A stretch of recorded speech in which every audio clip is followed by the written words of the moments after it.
Alhamdulillahirrahmanirrahim, kembali lagi di Cahaya Hati Indonesia Ramadan. Dan sekarang saatnya kita menjawab pertanyaan-pertanyaan yang sudah dikirimkan oleh teman-teman lewat Instagram kita @cahayahati_inews ya. Baik, Alhamdulillahirrahmanirrahim, dari sekian banyak pertanyaan ini yang kita pilih. Dan mudah-mudahan pertanyaan ini mewakili dari pertanyaan pemirsa di rumah. Baik, mohon izin yang pertama untuk Profesor Nazaruddin Umar. Ini Masya Allah pertanyaan dari, aku bingung ya manggilnya abang aja kali ya. Bang Munawariman ya. Munawariman @Munawariman. Pertanyaan beliau, kita sebagai orang tua sudah mengajarkan puasa pada anak, udah diajarin nih Prof. Tapi pada kenyataannya anak tersebut mengabaikan puasanya. Apa yang harus kita perbuat? Iya, Bib mohon izin. Ya, tadi saya sudah jelaskan ya, bagaimana agar kita para orang tua bukan hanya bisa melahirkan anak biologis, tapi juga sekaligus harus menjadikan anak kita itu punya kemampuan melahirkan anak spiritual sekaligus. Persoalannya kadang-kadang anaknya sudah spiritual, orang tuanya belum spiritual. Ya, padahal coba bayangkan, saya ingat dalam kitab-kitab kuning kita itu banyak ya. Kullu ma kharaja minal qalb waqa'a fil qalb. Semua yang keluar dari lubuk hati yang paling dalam itu pasti akan mendarat dalam lubuk hati yang kita beri nasihat. Seorang guru yang benar melakukan proses pembatinan, penghayatan terhadap materi ajarnya. Seorang orang tua yang benar melakukan proses pembatinan yang sangat dalam materi nasihat itu yang dia akan sampaikan kepada anaknya. Nah, kalau anak itu enggak mempan terhadap nasihat, dua pertanyaan. Apakah anaknya itu nakal atau orang tuanya enggak punya strom, enggak punya energi di dalam nasihatnya. Itu. Nah, jangan-jangan dua-duanya. Anaknya kebelet nakal, orang tuanya juga enggak punya jiwa. Ada yang disebut dengan ad-da'wa bilisanil hal, ungkapkan dengan rasa. Bukan hanya mengungkapkan dengan statement. Jadi ad-du'a bilisanil hal afsahu min ad-du'a bilisanil maqal. Ungkapan batin itu tidak kuat, tapi ungkapan batin, ungkapan lahir lidah, lisan, maqal ini tidak terlalu urgent. Yang paling penting itu jiwanya ini harus keluar. Nah, kalau ini kita suarakan dengan batin, maka insya Allah anak itu pasti akan menerima batin. Ya, saya kira panjang jawabannya, tapi nanti kita akan beri kesempatan kepada Ustadz kita berdasarkan pengalaman-pengalamannya masing-masing. Baik, terima kasih Prof. Artinya memang kalau misalnya mau ngingetin hati ya pakai hati gitu ya, mungkin bukan pakai emosi. Jadi mungkin PR buat orang tua semuanya termasuk saya. Kalau misalnya kita ngingetin anak-anak kita masih belum mempan, artinya ada sesuatu yang belum sampai nih ke hati anak-anak itu ya, Masya Allah. Baik, terima kasih pertanyaannya dari Abang Muna Wariman, Insya Allah ya.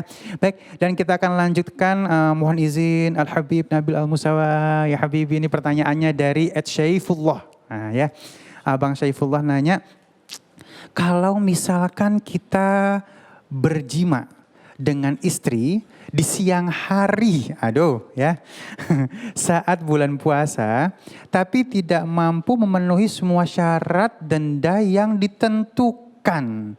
Ini bagaimana hukumannya? Masya Allah, Masya Allah. Astagfirullahaladzim Prof. Para asatid mohon izin. Bismillahirrahmanirrahim. Ya, jadi anakku yang bertanya, kaum muslim muslimat yang lain dimanapun berada, pemirsa iNews Cahaya Hati, terkait dengan berjima di bulan Ramadan. Ya, jadi ini satu dosa yang sangat besar. Ya, jadi kafaratnya pun besar. Ya, di dalam hadis yang diriwayatkan oleh Imam Bukhari dan Muslim di dalam sahih keduanya, ya dijelaskan ada satu orang yang kemudian di siang hari dia bilang sama Rasulullah SAW, ya Rasulullah, celaka saya. Begitu. Kenapa Anda celaka saya ya Rasulullah? Sampai 3 kali, kemudian terus dia bilang, saya berhubungan suami istri di siang hari bulan Ramadan. Lalu kata Nabi Muhammad sallallahu alaihi wasallam, kata beliau, maka merdekakan satu orang hamba sahaya. Ya, jadi pada zaman itu banyak hamba sahaya di mana-mana. Lalu kata orang itu, ya Rasulullah, saya tidak punya hamba sahaya. Bagaimana ini? Ya, saya orang miskin, orang susah. Kalau begitu, hendaklah kamu berpuasa 2 bulan berturut-turut. Ya, jadi syahraini mutatabi'ain. Jadi kalau namanya berturut-turut itu, kalau misalnya kita sudah misalnya hampir 2 bulan kurang sehari, lalu kita kemudian putus, batal, ulang lagi dari awal. Jadi itu beratnya. Jadi saya ingin menyampaikan. Kemudian kata orang itu, ya Rasulullah, ya jangankan 2 bulan berturut-turut, saya sebulan aja udah nggak sanggup nahan syahwat saya sama istri. Kalau begitu memberi makan 60 orang fakir miskin. Ya, kata orang itu, ya Rasulullah, saya ini orang miskin, ya. Gimana mau ngasih 60 orang gitu ya, padahal saya ini nggak mampu. Lalu Rasulullah diam. Ya, ketika beliau diam, sallallahu alaihi wasallam, kemudian ada orang yang memberikan makanan. Kata Rasulullah, ini berikan kepada fakir miskin. Ya. Hadis itu berkelanjutan, tapi intinya begini, saya hanya ingin menyampaikan kaum muslimin muslimat jangan meremehkan hukum Allah. Ya, kalau memang itu tidak sengaja dilakukan, ya Allah Subhanahu Wa Taala Maha penerima taubat. Ya, tapi kalau mampu usahakan lakukan tadi kafaratnya 2 bulan berturut-turut. Kenapa? Supaya kita tidak mengulangi kesalahan itu. Jangan nanti tasahul, itu aja tuh orang tadi bisa begitu, saya nanti begitu, itu beda. Setiap orang punya hukum tersendiri, gitu ya, sesuai dengan kondisi, situasi dan sebagainya. Demikian. Mari kita jaga jangan sampai hubungan suami istri bulan Ramadan siang hari. Ya. Malam hari boleh. Ustaz Ali. Ya Allah, berat ya. 2 bulan berturut-turut puasa, ya Masya Allah, ditahan-tahan dulu deh ya mungkin ya. Tahan dulu, insya Allah ada barokahnya ya.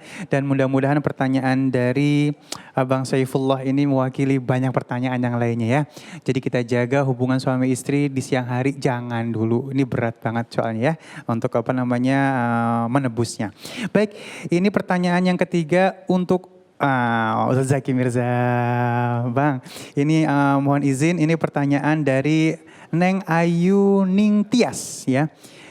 Pertanyaan beliau adalah, bagaimana tanggapan Ustadz tentang orang-orang yang memilih tidak berpuasa saat tertimpa musibah? Nah. Baik, Prof izin Habib Kiai. Bismillahirrahmanirrahim. Kemarin sempat viral di beberapa grup-grup WhatsApp satu statement yang ingin mengajukan ke Majelis Ulama Indonesia untuk puasa Ramadan ditiadakan. Ini saya juga bingung paradigmanya kemana gitu ya. Apa belajarnya setengah mateng gitu. Yang pertama justru dengan berpuasa sekarang di bulan Ramadan terkait situasi COVID-19, ya alhamdulillah. Kan orang jadi yang harusnya makan siang karena puasa jadi tidak makan. Itu yang pertama. Jadi mengurangi jatah makan lah. Iya. Yang kedua, sebagaimana yang disabdakan oleh baginda Rasulullah SAW, sumu tasihu. Berpuasalah maka kalian akan menjadi sehat. Karena ternyata hadis ini 14 abad yang lalu disabdakan oleh baginda Rasulullah, terbuktinya di abad kekinian. Bahwa ternyata pola makan kita yang tidak sehat, makanya sekarang ada istilah food combining gitu ya. Pagi gak boleh makan nasi, minumnya jus, buat yang setelan perutnya kotak lah. Kalau kayak saya kan kampung nih, jadi pagi tetap nasi uduk. Nasi uduk gitu. ya. Jadi ada istilah food combining. Nah, karena pola kita makan tidak sehat, maka zat-zat beracun yang ditinggalkan makanan kan mengendap di dinding lambung. Nah, zat-zat beracun ini itu bisa dihilangkan dengan proses berpuasa. Itulah kenapa puasa diwajibkan oleh Allah juga untuk umat-umat sebelum umat Islam. Karena ada proses pembuangan zat beracun tadi. Dan hebatnya lagi ternyata jumlah berpuasa yang bisa menghilangkan racun yang mengendap di zat lambung itu minimal jumlah harinya sebanyak 29 hari prosesnya. Jadi pas.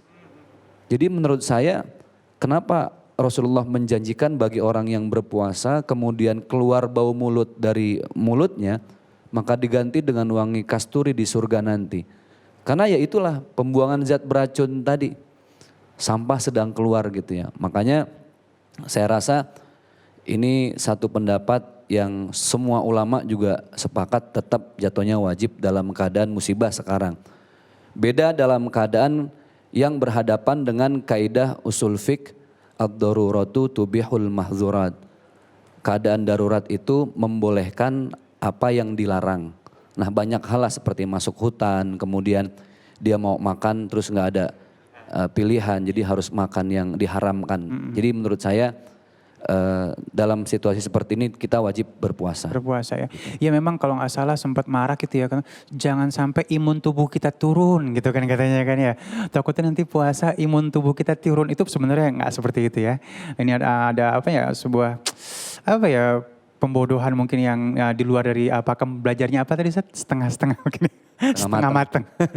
Baik, alhamdulillahirrahmanirrahim. Dan sekarang kita masuk ke pertanyaan yang keempat ya untuk Ustadz Azhari. Silahkan Neng, ada yang ingin ditanyakan? Assalamualaikum. Ya. Assalamualaikum Ustadz Azhari. Waalaikumsalam. Ajeng mau bertanya sama Ustadz. Ketika kita berbuat salah sama orang tua, lalu kita meminta maaf, tetapi orang tua nggak memaafkan kita, Ustadz. Apa yang harus kita lakukan agar mendapatkan maafnya orang tua, gitu, Ustadz? Para narasumber yang saya hormati, Allahumma salli ala sayyidina Muhammad. Allahumma salli wa sallim barik alaihi. Kata maaf itu disebut dalam Al-Quran al-afu. Para pakar kosakata Al-Quran memberi makna, salah satu makna kata maaf adalah mencabut sesuatu sampai ke akar-akarnya, sampai hilang bekasnya. Itu yang kita minta kan di Ramadan ini. Allahumma innaka afuun karim tuhibbul afwa fa'fu anni. Mudah-mudahan Allah mencabut dosa kita sampai lepas, bekasnya hilang semuanya. Itu maaf. Jadi maaf itu sebenarnya melapangkan dada. Porsinya ada di hati, bukan kerja lisan. Jadi kalau ada orang bilang, yaudah gue udah maafin lu gitu. Tapi hatinya masih Ada yang ngeganjel. sempit nih, masih ganjel. Itu bukan maaf, bukan memberi maaf. Boleh jadi masih menahan amarah tapi belum memberi maaf. Mana yang lebih sulit, memberi maaf atau meminta maaf? Relatif jawabannya. Bagi orang yang salah, minta maaf itu sulit. Tapi bagi orang yang dizolimi, memberi maaf itu butuh sifat kesatria dan mental. Jadi nggak penting kita jawab mana yang lebih sulit, memberi maaf atau meminta maaf. Tapi dua-duanya adalah dua hal yang dituntunkan dalam agama kita. Kalau ada pertanyaan, bagaimana kalau saya punya salah sama orang tua lalu saya sudah minta maaf tapi tidak dimaafkan?